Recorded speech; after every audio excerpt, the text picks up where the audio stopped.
Good morning everyone. नमस्कार, आदाब, सत श्री अकाल और सभी का स्वागत है अपने चैनल प्रबोधनम में।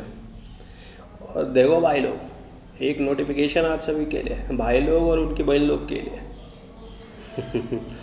सभी के लिए एक नोटिफिकेशन है यार। थोड़ा सा लाइक शेयर सब्सक्राइब करो, अपना ही चैनल है ना भाई, है ना। और आज से हम लोग क्लास 12 की NCERT series of history start करने जा रहे हैं। और क्लास 12 का जो सबसे पहला चैप्टर है वो है ब्रिक्स, बिट्स एंड बोन्स। अब तक शायद इन 3 शब्दों से पता चल चुका होगा।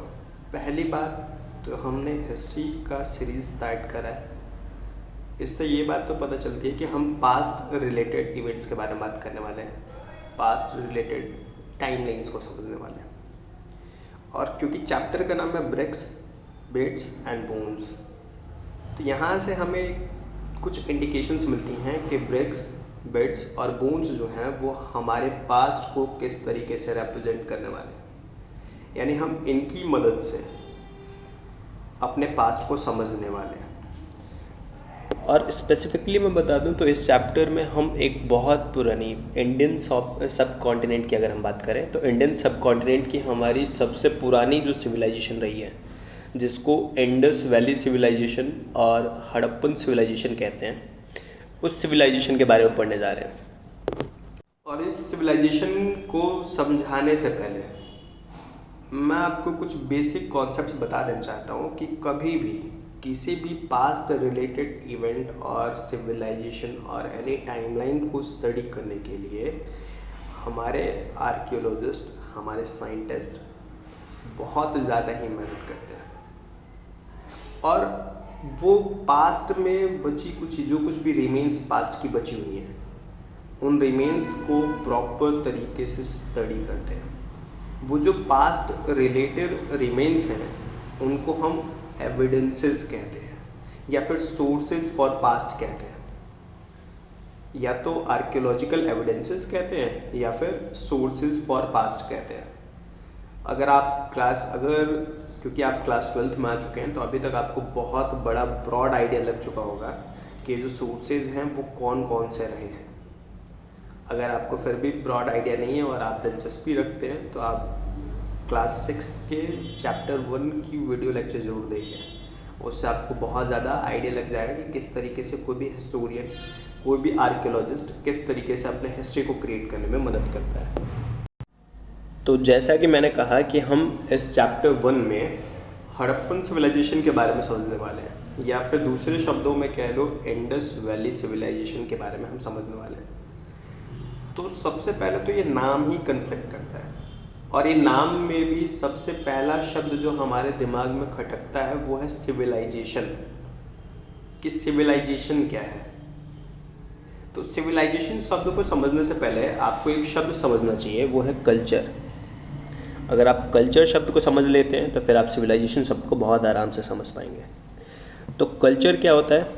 Culture is defined age group of objects distinctive in style. यानी कल्चर क्या है? ग्रुप्स है, ग्रुप है। किसका ग्रुप है? तो ऑब्जेक्ट्स का ग्रुप है। ऐसे ऑब्जेक्ट्स का ग्रुप है जो कि डिस्टिंक्टिव है, बिल्कुल यूनिक है, स्टाइल में बिल्कुल यूनिक है। That are usually found together, जो कि एक साथ पाए जाते हैं, within a specific geographical area and period of time. यानी एक पर्टिकुलर टाइम पर, किसी पर्टिकुलर जियोग्राफिकल एरिया पर, यानी किसी पर्टिकुलर रीजन में ये ऑब्जेक्ट्स का ग्रुप फाइंड होता है। उन ऑब्जेक्ट्स का ग्रुप जो कि डिस्टिंक्टिव है स्टाइल में। यानी किसी पर्टिकुलर रीजन पर, किसी पर्टिकुलर टाइम के ऑब्जेक्ट्स का जो ग्रुप होता है उसको हम कहते हैं कल्चर। फॉर इंस्टेंस, हमें एक लोकेशन है समथिंग कॉल्ड ए, और उस ए लोकेशन पर हमें बहुत सारे पोर्ट्स मिलते हैं, हमें हट्स मिलती हैं, हमें भाला वगैरह मिलता है। तो ये जितने भी आर्टिकुलेट्स हैं, जितने भी सामान हैं जो कि हमें उस पर्टिकुलर रीजन पर मिले हैं, और जब हम उनकी स्टडी करते हैं तो हमें पता चलता है कि वो सारे के सारे सामान एक ही टाइम पीरियड के भी रहे।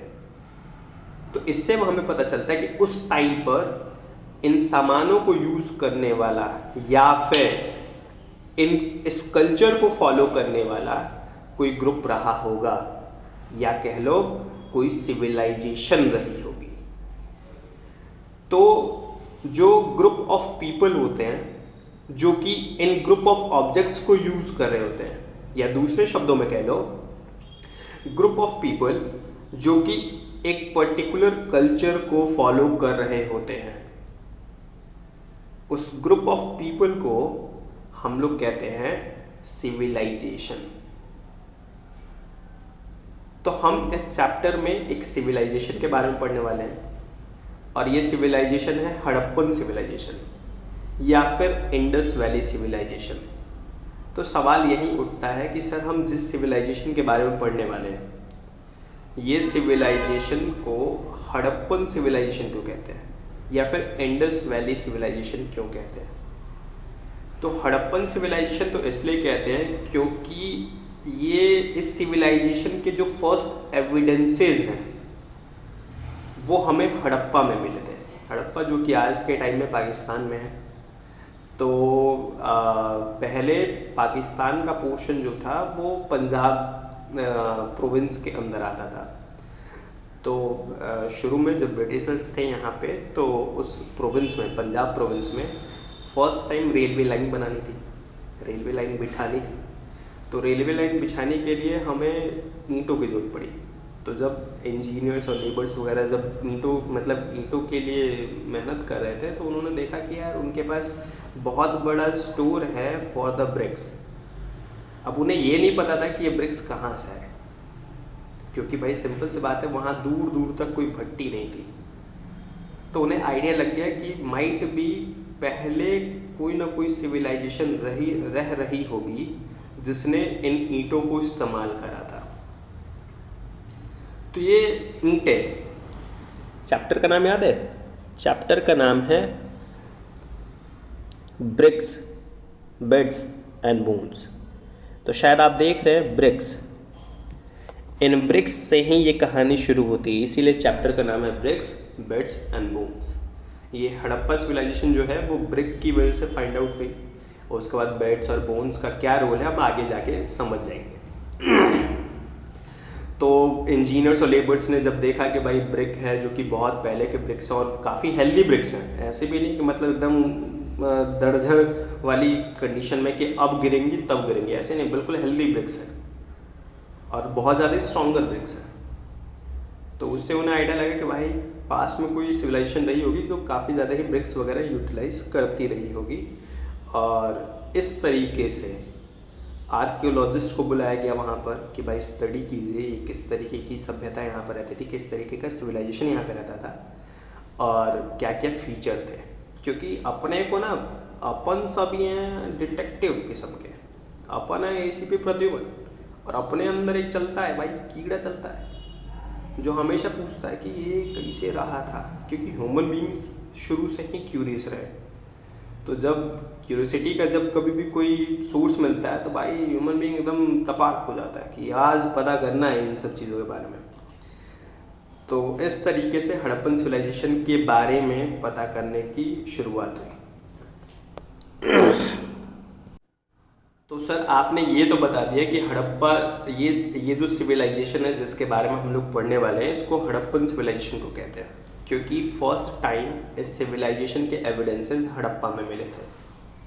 और एविडेंसेस के तौर पे मैंने अभी भी बताया इस कहानी के माध्यम से कि bricks as a first evidence मिले थे फॉर दिस सिविलाइजेशन।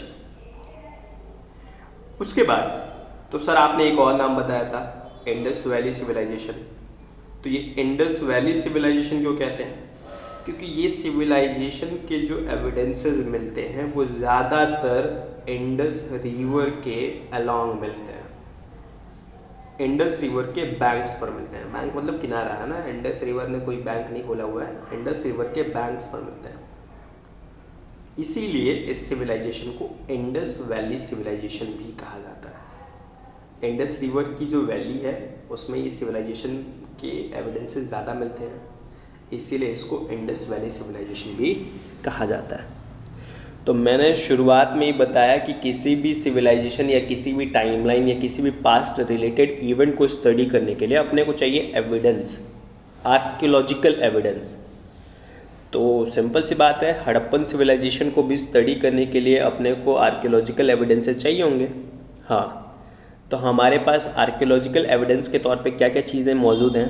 हाउसेज हैं, पॉट्स हैं, ऑर्नामेंट्स हैं, टूल्स हैं, सील्स हैं, बीड्स हैं, वेट्स हैं, स्टोन ब्लेड्स हैं और साथ में बेक्ड ब्रिक्स हैं। देखा, beads, bricks and bones. Bones इसमें मेंशन नहीं है ना, बोन्स भी ऐड अप कर लेना एक। तो बोन्स इसीलिए इस चैप्टर का नाम, क्योंकि ये सारी चीज़ें हमें हड़प्पन सिविलाइजेशन को समझाने में ज़्यादा मदद करती है, इसीलिए इस चैप्टर को नाम दिया गया है ब्रिक्स, बोन्स एंड बेड्स, या फिर bricks, beds and bones. Okay, जब हमने सबसे पहले तो ब्रिक्स के बारे में देखा था, इसके साथ साथ थोड़ा सा इसका एक ब्रीफ दूँ मैं, तो हमें हड़प्पा टाइम के सील्स भी मिले हैं। आपको सील के बारे में पता होगा, सील जिसे मोहर कहते हैं ना, मोहर। तो अगर आप हड़प्पन सील्स को देखें तो हड़प्पन सील जो हैं वो स्टीटाइट स्टोन के बने हुआ करते थे। क्या नाम है स्टोन का? तो स्टीटाइट। और जो सील होते हैं, जो हड़प्पन टाइम के जो सील है, हड़प्पन सिविलाइजेशन के जो सील्स हैं, इन पर एनिमल के मोटिव्स हैं, मतलब पशु वगैरह के चित्र हैं, और इसके साथ साथ अनडेसिफर्ड साइंस हैं। अनडेसिफर्ड शब्द का मतलब है कि ऐसा कोई साइन जिसको अब तक डिकोड नहीं किया जा चुका है, या फिर जिसको अब तक समझा ना गया हो। तो अनडेसिफर्ड साइन, साथ में एनिमल मोटिव्स हैं इन सील्स पर। अगर हम बाई चांस उस टाइम के स्क्रिप्ट्स को, साइंस को समझ जाए तो हमें और भी ज़्यादा आसानी हो जाएगी उस सिविलाइजेशन को समझने में। अब क्योंकि उस टाइम के लैंग्वेज को, उस टाइम के स्क्रिप्ट को अब तक समझा नहीं गया है, अब तक अनडेसिफ्रेटेड है, इसकी वजह से थोड़ा सा दिक्कतें होती हैं। लेकिन फिर भी हमारे पास इनफ आर्कियोलॉजिकल एविडेंसेज है उस टाइम के सिविलाइजेशन को समझने में। तो अभी हमने बात करा कल्चर क्या होता है। तो culture is a group of objects distinctive in style. Objects का ग्रुप जो कि बहुत ज़्यादा ही यूनिक रहा है और एक पर्टिकुलर टाइम पर, एक पर्टिकुलर रीजन में फाइंड आउट हुआ है, और उस कल्चर को यूटिलाइज करने वाले जो लोग हैं, जो लोगों का समूह है, उसको सिविलाइजेशन कहते हैं। तो हमने अभी कल्चर, सिविलाइजेशन, इसके साथ साथ ये भी जाना है कि हड़प्पा जिस सिविलाइजेशन की हम बात कर रहे हैं, जो कि इंडियन सब कॉन्टिनेंट की सबसे पुरानी सिविलाइजेशन है। इंडियन सब कॉन्टिनेंट में अफ़गानिस्तान, पाकिस्तान, इंडिया, नेपाल, भूटान वगैरह ये सब रीजन आ जाते हैं। तो इंडियन सब कॉन्टिनेंट का सबसे पुराना सिविलाइजेशन है। इस सिविलाइजेशन के बारे में अभी हमने पढ़ा। तो ये जो सिविलाइजेशन है, इसके बारे में जाना, और इसके साथ साथ उस सिविलाइजेशन को समझने के लिए कौन कौन से एविडेंसेस हैं उनके बारे में हमने जाना, और साथ में एक सील, जो हड़प्पन सील है, उसके बारे में जाना कि भाई हड़प्पन सील जो है वो किस तरीके की होती है। इवन अगर मैं आपको दिखा दूं तो ये रही हमारे पास हड़प्पन सील, आप देख सकते हैं, ये रही हमारे पास हड़प्पन सील, देख रहे हो आप। इसके ऊपर एक एनिमल बना हुआ है, शायद आप देख सकते हैं, ये रहा एनिमल, और इसके ऊपर ये ऊपर में ये एक स्क्रिप्ट लिखी हुई है जो हमें बिल्कुल भी अब तक समझ में नहीं आई है। इवन स्कॉलर जो है वो अब तक इस स्क्रिप्ट को, इस साइन को नहीं समझ पाए। हाँ, अगर बाद में फ्यूचर में अगर हम इन साइंस को, स्क्रिप्ट्स को समझ जाएं तो फिर हम बहुत आसान तरीके से इस सिविलाइजेशन के बारे में और भी ज़्यादा डिटेल में समझ पाएंगे। तो हमने कल्चर के बारे में जाना। तो हड़प्पन कल्चर, अच्छा मैं आपको बता दूं, किसी भी सिविलाइजेशन की पहचान उसके कल्चर से होती है। या कह लो किसी भी कोई भी कल्चर जो होता है उससे उसकी सिविलाइजेशन को जाना जाता है। तो हड़प्पन सिविलाइजेशन को कह लो या हड़प्पन कल्चर को कह लो, इसको 3 ब्रॉड पार्ट्स में बांटा गया है। किसी भी चीज़ के 3 फेजेस होते हैं, इवन आपकी लाइफ के भी। फर्स्ट फेज कहलाता है ग्रोइंग फेज, सेकेंड फेज कहलाता है मैच्योर्ड फेज, और थर्ड फेज कहलाता है डिक्लाइनिंग फेज। जैसे कि आप खुद अभी अप्रॉक्सीमेटली बर्थ से लेके 20-21 ईयर्स तक आप ग्रो करेंगे, मतलब आप नई नई चीज़ें सीखेंगे, नए नए चीज़ों के बारे में जानेंगे। फिर 21 से अप्रॉक्सीमेटली या 21 से 25 वाला जो रीजन है वहाँ तक की बात करूँ मैं। फिर इससे 60 ईयर्स तक आप मैच्योर्ड फेज में रहेंगे। उस टाइम पर आप अपने नॉलेज को यूज़ करेंगे, उसके एप्लीकेशंस को समझेंगे और समझाएंगे और उससे कमाएंगे, अपने जीवन का यापन करेंगे। इसके साथ साथ 60 के बाद वाला जो फेज़ होगा उस फेज़ को डिक्लाइनिंग फेज़, क्योंकि अब वो एकदम ख़त्म होने वाला फेज़ होगा। तो इसी तरीके से हड़प्पन कल्चर को भी 3 फेजेस में बांटा गया है। फर्स्ट फेज़ जिसको हम अर्ली हड़प्पन कल्चर कहते हैं, जो कि 3900 BCE से 2600 BCE तक रहा है।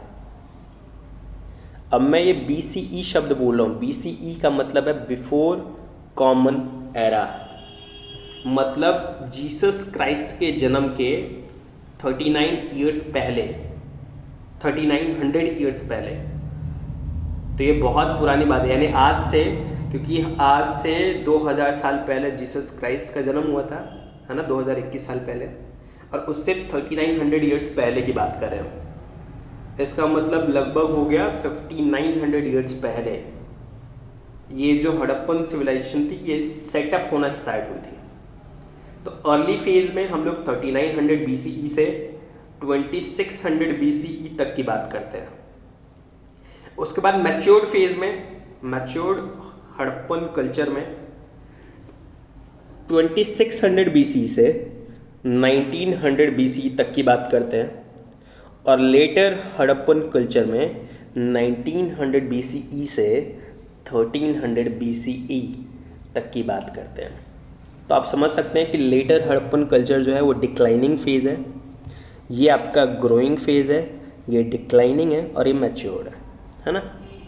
तो अब तक मेरे ख्याल से ये हड़प्पन कल्चर को हमने किस तरीके से 3 पार्ट्स में कैटेगराइज करा हुआ है ये अभी आप समझ पाते हैं। 3 फेजेस में हमें बेसिकली इन तीनों फेज़ का एक समराइज पढ़ना है, डिटेल में नहीं पढ़ना है कि अर्ली हड़प्पन कल्चर में क्या है और आपके मैच्योर्ड फेज़ में क्या है और लेटर फेज़ में क्या है, ये पूरा डिटेल में नहीं पढ़ना है। अपने को इन तीनों का एक समरी पढ़नी है कि भाई हड़प्पन कल्चर में और ऑल द वे हमें क्या क्या चीज़ें समझ में आती हैं। और मैंने ऑलरेडी बता दिया कि इस कल्चर को हड़प्पन कल्चर क्यों कहते हैं। तो यहाँ हम आपको दिखा देना चाहते हैं कि आपका अर्ली फेज़, तो आप देख सकते हैं अर्ली फेज़ में ये बस्तियां हैं, ये छोटी छोटी बस्तियां हैं जो कि आपके इंडियन सब कॉन्टिनेंट, यहाँ पर अगर मैं बताऊं तो यहाँ पर सुलेमान एंड किरथार हिल्स हैं, और इसके इस साइड में ये आपका ईस्टर्न साइड है ना, तो इसके ईस्टर्न साइड में हड़प्पन कल्चर है, हड़प्पन सिविलाइजेशन है, और इसके वेस्टर्न साइड में अदर कल्चर्स हैं जिनके बारे में हम बाद में पढ़ेंगे, या फिर आपने 11th में थोड़ा बहुत ब्रॉड में देखा भी होगा। ठीक है, तो ये आप देख सकते हैं ये अर्ली फेज़ है, ये अर्ली फेज़ है। इसके बाद हमारे पास ये मैच्योर्ड फेज़ है। आप देख सकते हैं पहले के मुकाबले, अगर मैं पहले की मुकाबले दिखाऊं, ये रहा पहले का और ये बाद का, तो बस्तियां थोड़ी सी बढ़ गई हैं, डेंसिटी बढ़ गई है। इसका मतलब ये कि पहले लोग थोड़े कम रहे हैं, बाद में लोगों की संख्या इधर ज़्यादा हो गई है, यहाँ ज़्यादा सेटलमेंट्स हो गए हैं वगैरह वगैरह। और ये है देख सकते हो लेटर फेज़ जिसमें डिक्लाइनिंग शो हो रही है। आप देख सकते हैं सेटलमेंट्स कितने कम हो चुके हैं। पहले जहाँ आबादी बहुत घनी हुआ करती थी, अब ये आबादियाँ बहुत कम सी हो गई हैं, है ना। तो हमेशा ये एक लाइफ का रूल है, पहले ग्रोथ, फिर मैच्योर एंड देन डिक्लाइन। और इस रूल को सभी को एक्सेप्ट करना चाहिए, मेरा मानना है। पर्सनल अगर मुझसे सजेशन ले तो मैं तो ऐसे ही कह दूँ। ओके, और आपकी बुक में जो बना हुआ मैप 1 है, मैं चाहता हूँ कि उस मैप को बड़े कॉन्सेंट्रेशन से देखें, क्योंकि इसमें साइट्स का एक आइडिया मिल जाएगा आपको कि कौन सी साइट कहाँ पर है। फॉर एग्ज़ाम्पल आपको यहाँ पे धोलावीरा दिखाई दे रहा होगा, ये नागेश्वर दिखाई दे रहा है, रंगपुर लोथल है ना, ये नदी है आपकी नर्मदा रिवर है। इसी तरह से कोट डीजी, चाहूदारो, बालाकोट का तो हमला अभी कुछ महीनों पहले या फिर कह लो 1-2 साल पहले बहुत ज़्यादा ही न्यूज़ में भी रहा है, अभी भी है खैर।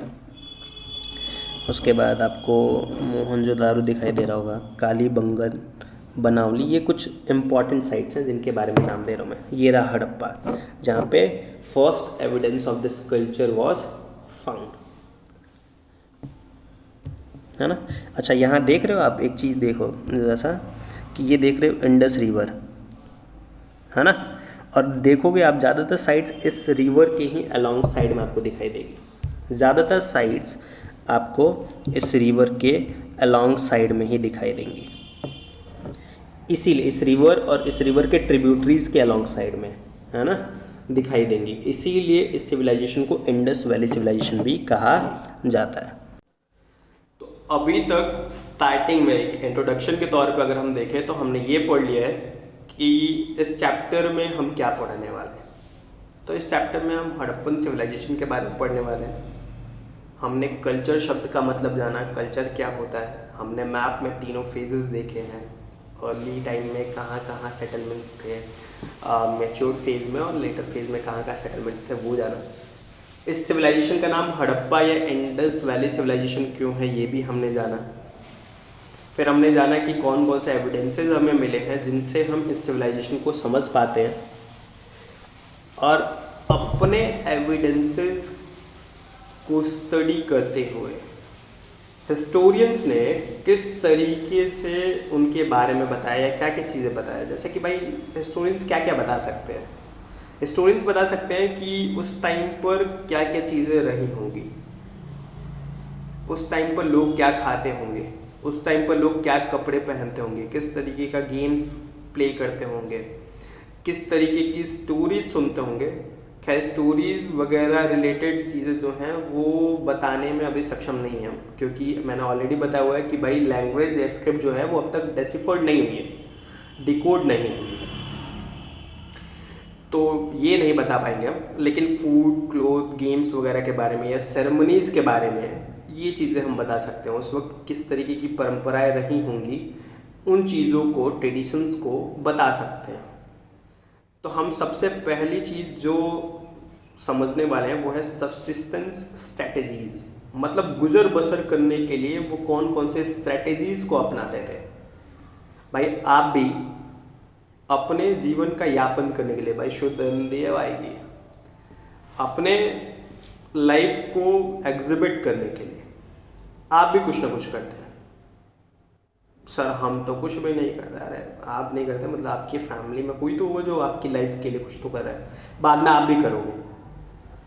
तो ये जो भी स्ट्रैटेजी पर्टिकुलर ग्रुप फॉलो करता है उसको हम कहते हैं for their existence, for their exhibition, उसको हम कहते हैं सबसिस्टेंस स्ट्रैटेजीज।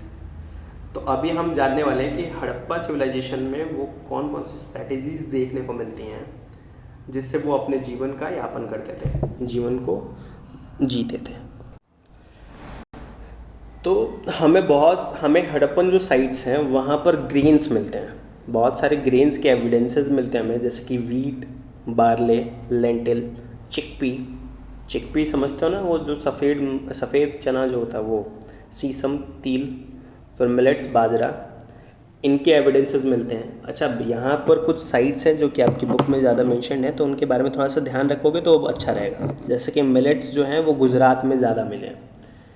फिर राइस वेरी रेयर, यानी इससे पता चलता है कि भाई उस वक्त राइस की खेती वगैरह कम होती थी। अब क्योंकि इतने सारे क्रॉप्स मिले हैं, इसका मतलब ये तो हमें पता चल जाता है कि हाँ फार्मिंग होती थी उस वक्त। इसके साथ साथ एनिमल के बोन्स भी मिले हैं।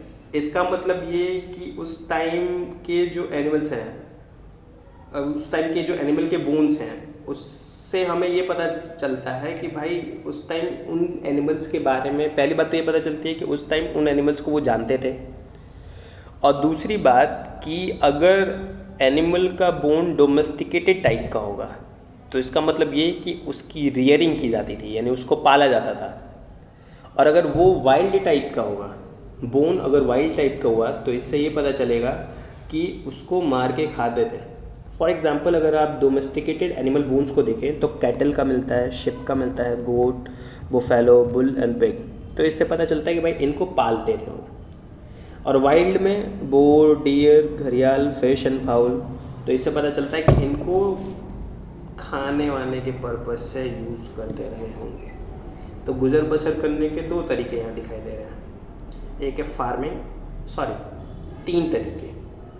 पहला फार्मिंग, दूसरा रियरिंग और तीसरा हंटिंग। तीन तरीके हमें दिखाई दे रहे हैं। फार्मिंग कैसे पता चला? तो भाई क्रॉप से। रियरिंग कैसे पता चला? तो डोमेस्टिकेटेड एनिमल बोन से। और हंटिंग का कैसे पता चला? तो ये वाइल्ड एनिमल के बोन से पता चला कि हंटिंग भी किया करते रहे होंगे। ओके, अब इनकी स्टडी कौन करता है? तो भाई जो एंशिएंट प्लांट रिमेन्स हैं, इनकी स्टडी करते हैं हमारे आर्कियोबोटनिस्ट।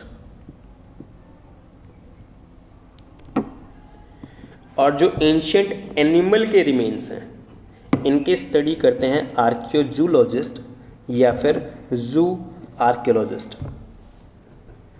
जो पुराने प्लांट्स के बारे में, पुराने प्लांट्स के रिमेन्स को स्टडी करते हैं, उनको कहते हैं हम आर्कियोबोटनिस्ट। और जो पुराने एनिमल के रिमेन्स को स्टडी करते हैं, उनको हम कहते हैं आर्कियोजूलॉजिस्ट या फिर जू आर्कियोलॉजिस्ट। ठीक है। तो एग्रीकल्चर, क्योंकि अभी अभी हमने जाना है कि भाई फार्मिंग हुआ करती थी, इसका मतलब कि अपने को एग्रीकल्चर टेक्निक्स पता होने चाहिए कि क्या आज के टाइम में जिस तरीके से ट्रैक्टर को यूज़ किया जाता है, तो क्या उस टाइम में भी ट्रैक्टर को यूज़ किया जाता था। तो इतना तो आइडिया लग चुका होगा, कॉमन सेंस की बात है कि भाई उस टाइम ट्रैक्टर यूज़ नहीं होते होंगे, क्योंकि उस टाइम इतनी ज़्यादा भी टेक्नोलॉजी एडवांस नहीं थी कि ट्रैक्टर्स की खोज रखी हो, है ना, इन्वेंशन करा हो, नहीं। तो अगर आप देखोगे सील्स को और टेराकोटा स्कल्पचर्स को, स्कल्पचर का मतलब होता है मूर्ति, है ना। तो टेराकोटा स्कल्पचर का मतलब है टेराकोटा से बनी हुई स्कल्पचर। और टेराकोटा क्या होता है? तो एक रेडिश ब्राउन क्ले होता है। तो टेराकोटा की जो स्कल्पचर है, इससे बनी हुई अगर स्कल्पचर्स को देखो और सील्स को देखो, तो आपको पता चलेगा कि भाई बुल के बारे में वो अवेयर थे। और आज के टाइम में अगर आप एनालिटिकली देखो, तो आपको पता चलेगा कि भाई बुल का यूज़ आज के टाइम में प्लोइंग के लिए किया जाता है। तो हो सकता है कि पहले के टाइम में भी बुल का यूज़ प्लोइंग के लिए किया जाता होगा। इसके साथ साथ हमें टेराकोटा मॉडल्स मिलते हैं प्लॉ के। प्लॉ क्या होता है? तो प्लॉ हल, है ना। तो हल के टेराकोटा मॉडल्स भी मिलते हैं। कहाँ कहाँ? चोलिस्तान में और बनावली में। बनावली आपका हरियाणा में है और चोलिस्तान पाकिस्तान में। तो इससे हमें ये पता चलता है कि भाई प्लॉ था, हल था, यानी खेती होती होगी। और खेती करने के लिए सबसे पहला काम होता है कि भाई मिट्टी को पलटो, और उसके लिए प्लोइंग, उसको प्लोइंग कहते हैं, तो उसके लिए प्लॉ चाहिए। तो प्लॉ के मॉडल्स मिलते हैं। इससे पता चलता है कि वो प्लॉ के बारे में जानकारी रखते थे। और इसके एविडेंसेस कहाँ मिलते हैं हमें? चोलिस्तान में और बनावली में। इसके साथ साथ प्लड फील्ड भी मिले हमें, मतलब जुते हुए खेत भी मिले हमें। कहाँ पर? तो कालीबंगन में। तो इससे तो भाई मतलब प्रॉपर तरीके से पता हो गया कि हाँ, एग्रीकल्चर होती थी, प्लोइंग होती थी। आ रही बात समझ में? और कालीबंगन में एक चीज़ देखी गई कि वहाँ पर 2 सेट ऑफ फुरोज मिले हैं। फुरोज का मतलब होता है जुते हुए खेतों के 2 सेट मिले हैं, जो कि राइट एंगल पर हैं एक दूसरे से। इससे पता चलता है कि वहाँ पर एक ही टाइम पर 2 क्रॉप्स ग्रो करे जाते होंगे। हाँ, हार्वेस्टिंग टूल्स के बारे में अब तक प्रॉपर कोई आइडिया लगा नहीं है।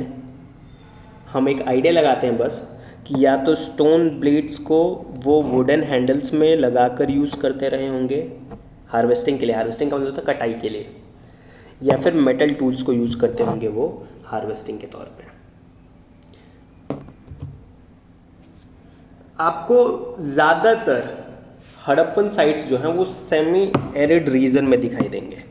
अब ये सेमी एरिड रीजन कौन सा होता है? एरिड का मतलब होता है सूखा, और सेमी एरिड का मतलब होता है आधा सूखा। आधा सूखा का मतलब क्या? आधा सूखा आधा गीला रहेगा? नहीं, आधा सूखा आधा सूखा का मतलब हो गया कि ना ज़्यादा सूखा है वहाँ पे और ना ज़्यादा ही बारिश होती है वहाँ पर, यानी हैवी रेनफॉल भी नहीं है और रेनफॉल ना हो ऐसा भी कुछ नहीं है, यानी मीडियम ऑप्टिमम लेवल पे रेनफॉल होता है वहाँ पे। ज़्यादातर हड़प्पन साइट्स ऐसी जगहों पे फाइंड आउट हुए हैं। अब जहाँ पर ऑप्टिमम मात्रा में रेनफॉल आपको मिलती है, इसका मतलब कि आपको इरिगेशन के लिए कोई ना कोई तरीके ढूंढने पड़ेंगे। तो इरिगेशन के लिए हमें जितना कुछ भी अब तक मिलता है, जितने भी एविडेंसेस मिलते हैं अब तक, तो हमें उससे ब्रॉडली 3 तरीके पता चलते हैं। पहला तरीका आइदर कैनल सिस्टम रहा होगा, और वेल्स रहे होंगे, और वाटर रिजर्वायर्स रहे होंगे। तो कहीं पर हमें कैनल्स के ट्रेसेस मिलते हैं। फॉर एग्जांपल सोर्तुगाई जो कि अफ़गानिस्तान में है, वहाँ पर हमें कैनल्स के ट्रेसेस मिलते हैं। कहीं पर हमें वेल्स के ट्रेसेस मिलते हैं कि भाई कुएँ हैं, कुएँ में से पानी निकालते होंगे और उसको इरिगेशन के लिए यूज़ करते होंगे। और कहीं पर वाटर रिजर्वायर्स के भी हमें एविडेंसेस मिलते हैं, फॉर एग्जांपल इन धोलावीरा जो कि गुजरात में है। तो ऑलरेडी मैंने बताया आपको कि भाई हड़प्पन जो साइट्स हैं वो ज़्यादातर सेमी एरिड रीजन में हैं और वहाँ इरिगेशन करने के सोर्सेज ज़रूरी होते होंगे। और इरिगेशन के जो हमारे पास सोर्सेज हमें अपने एविडेंसेस से पता चलता है वो 3 हैं: कैनल सिस्टम, वेल सिस्टम और साथ में वाटर रिजर्वर सिस्टम। तो इन तीनों में से हो सकता है कहीं पर कैनल यूज़ होता हो, कहीं पर कैनल और वेल दोनों यूज़ होते हो, कहीं पर सिर्फ वेल यूज़ होते हो, कहीं पर सिर्फ वाटर रिजर्वायर यूज़ होते हों फॉर द इरिगेशन। अब सवाल आता है कि आर्टिफैक्ट्स जो होते हैं उनकी पहचान कैसे होती है? हमें किस तरीके से पता चलता है कि इस पर्टिकुलर चीज़ जो है, ये जो पर्टिकुलर थिंग है, इसका इस्तेमाल इसी के लिए किया जाता होगा? तो इसके लिए एक छोटा सा एक सोर्स है जिससे आपको एक आइडिया लग जाएगा, ब्रीफ आइडिया लग जाएगा। तो हमें सैडल कोन्स हैं, सिलवट्टे, ये बहुत सारे मिले हैं हमें मोहनजोदारो में। कहाँ पे? तो मोहनजोदारो में। ठीक है, आपने इस साइट के बारे में सुना भी होगा। तो मोहनजोदारो में हमें बहुत सारे सैडल कोन्स के एविडेंसेस मिले, और ये जो सैडल कोन्स हैं ये हार्ड, ग्रिटी और इग्नियस रॉक और सैंडस्टोन के बने हुए हैं। हार्ड तो समझते हो आप, ग्रिटी का मतलब है जिसके ऊपर छोटे छोटे दाने हों, है ना, रूखा हो, कंकड़दार हो, और साथ में इग्नियस रॉक, ये एक किस्म की रॉक होती है, सैंडस्टोन। तो इसके ये सैडल कोन्स बने हुए मिलते हैं। इनके शेप कॉन्वेक्स है। कॉन्वेक्स, आपने स्पून देखा है ना, स्पून का जो शेप होता है वो कॉन्वेक्स शेप होता है। ठीक है, नाव देखा होगा आपने, नाव का जो शेप है वो एक कॉन्वेक्स शेप है। और यहाँ पर आप सैडल कोन देख भी रहे हैं, इसका भी शेप आप देख रहे हैं, ये कॉन्वेक्स शेप है ना। तो 2 टाइप के सैडल कोन्स मिलते हैं हमें। एक तो ये वाला जो यहाँ पे दिखाई दे रहा है, ये फर्स्ट टाइप है, जिसमें ये जो पत्थर है, इस पत्थर को आगे पीछे किया जाता है, इस पत्थर को आगे पीछे किया जाता है। तो इस टाइप के सैडल कोन को ज़्यादातर यूज़ किया जाता था फॉर ग्रेन्स की ग्राइंडिंग करने के लिए। फॉर एग्जांपल आपके पास वीट है, वीट से आटा बनाना है, तो वीट को इस पे रखा और उसको पीस दिया। आज के टाइम के जो सिलवट्टे हैं वो भी लगभग इसी तरीके के हैं। हाँ, लेकिन अंतर ये है कि आज के टाइम में जो सिलवट्टे होते हैं वो फ्लैट होते हैं, लेकिन उस टाइम के जो सिलवट्टे हैं, सैडल कोन्स हैं, वो ज़्यादातर आपको कॉन्वेक्स शेप में मिलते हैं। और कॉन्वेक्स शेप में होने की वजह से इनको ज़रूर मिट्टी के अंदर गाड़ के रखते होंगे ताकि ये हिले डुले ना, है ना। इस तरीके से। तो ये फर्स्ट टाइप है जिसको ग्रेन की ग्राइंडिंग करने के लिए इस्तेमाल किया जाता रहा होगा। जो सेकेंड टाइप होती है उस टाइप को हर्ब्स और स्पाइसेस को पीसने के लिए करते थे।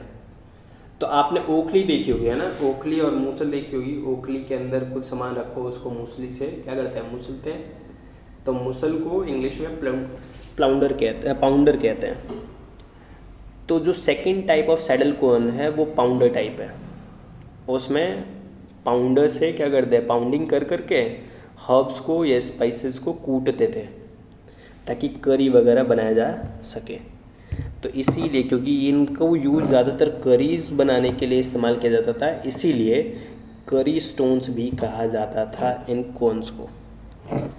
अब यहीं पर आपको एक ब्रीफ आइडिया लग जाएगा कि हमें आर्टिफैक्ट्स के बारे में कैसे पता चलता है। तो उस टाइम के सैडल कोन को देखा हमने और आज के टाइम के सैडल कोन को देखा, दोनों को मैचअप कराया, दोनों के यूटिलाइजेशंस को कराया कि हम कहाँ पर यूज़ करते हैं आज के टाइम की चीज़ को। तो इससे हम एक आइडिया लगा लेते हैं कि हो सकता है कि उस टाइम पे ये चीज़ क्योंकि रही है, तो हो सकता है कि इस चीज़ का इस्तेमाल उस टाइम पर भी इसी काम के लिए करते रहे होंगे। तो इस तरीके से आर्टिफैक्ट्स की आइडेंटिफिकेशन की जाती है। ओके, तो अब आगे का चैप्टर हम आगे के वीडियो लेक्चर्स में कवर करेंगे। और भाई लोग और भाई लोग की बहन लोग सभी से एक विनम्र निवेदन है अपन का कि इस चैनल को लाइक, इस वीडियोस को लाइक करें, शेयर करें और सब्सक्राइब करें। और यार सिंपल सी बात है, चैनल आपका ही है तो यार एक तो इन्वेस्टमेंट तो बनती है ना, शेयर करो लोगों से सब्सक्राइब करवाओ बस। और साथ में भाई कोरोना का टाइम है, सेफ रहिए, घर में रहिए, हाथ पाँव तरीके से धोते रहिए। बाकी आपको इतने सारे एडवर्टाइजमेंट, इवन 1.5 साल से ये चीज़ चल रही है तो आपका बहुत ज़्यादा आइडिया लग चुका है। तो सारे के सारे टेक्निक्स को अपनाते रहिए, because prevention is always better than cure. तो अपने आप को सेफ रखिए, सुरक्षित रहिए, मस्त रहिए। Thank you.